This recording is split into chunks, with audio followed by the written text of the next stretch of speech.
Rand Merchant Insurance Holdings holds a portfolio of insurance investments, including MMI Holdings, Discovery, Outsurance and RMB Structured Insurance. RMI is 35% held by Remgro and has a market cap of 34 billion Rand, a dividend yield of 3.4% and a price-to-earnings ratio of 14. Paul, your thoughts on RMI? Well, the provenance of this one, by which I mean where it came from, is that it was part of the way that the Rand Merchant Bank FNB group got reorganized. Because you'll remember that years and years ago there was Momentum, then there was, GT Ferreira and those guys, and they kind of rebuilt the group.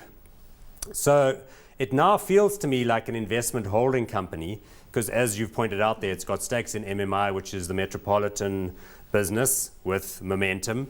And then it's got a big stake in Outsurance, which is a party that we've really talked about in this conversation. I think everyone should focus on it some more.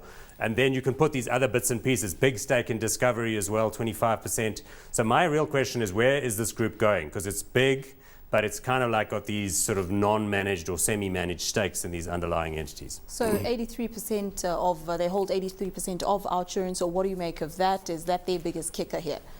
I think so. I think if you take the P valuation of the listed entities, you're certainly buying Outsurance a bit cheaper than what you would Santam or some of the other parties in South Africa be purchasing them. So I think that's a cheaper entry into the short-term insurance market, and I think they're very innovative as well. It's probably the most innovative in that space. So we know that they actually started cutting out the middleman, that whole story that they're actually doing.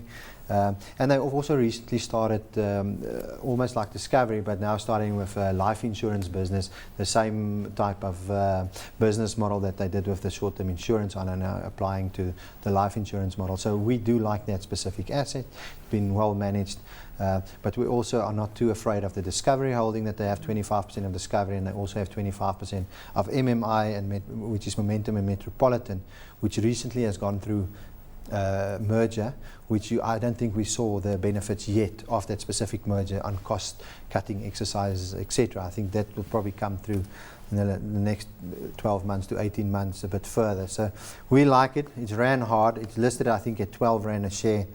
At 23, it's probably not a discount anymore. It's a bit of a premium against its embedded value, but we like the fundamentals of this business. So, Paul, would you say that you've missed out looking at the share price Yep, right now? because there it came out and sort of, came on the market at around 12, and here it's rallied all the way through the mid-teens, and now it's into the 20 Rand environment. But you could have seen that coming, because we know Discovery has done well and MMI has done well and all the others. But I don't know what's going to happen here, because these are businesses that all compete with each other. You talk about Outsurance now wants to get into life. We know Metropolitan's in that space. Then you've got Momentum in there doing investment product, but that also competes with Discovery, and Discovery competes with all of them. So the guy who runs it all, Peter Cooper, is a sort of banker type of guy, and then 35% of this entity belongs to Remgro, which is the old sort of Rupert family investment company we were talking about last night. So what happens here? Because the one opportunity would be potentially to unbundle all of the stakes in the entities which are already listed and leave this as a listed entry point to Outsurance only.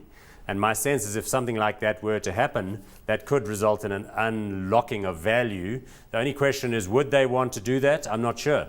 Maybe they want to go in the other direction and buy more of these businesses at the underlying level. What are your thoughts on that? Yeah, well, I think that might be one of the reasons for unlocking value, might be to list Outsurance separately and maybe just give the other shareholding back to its shareholders.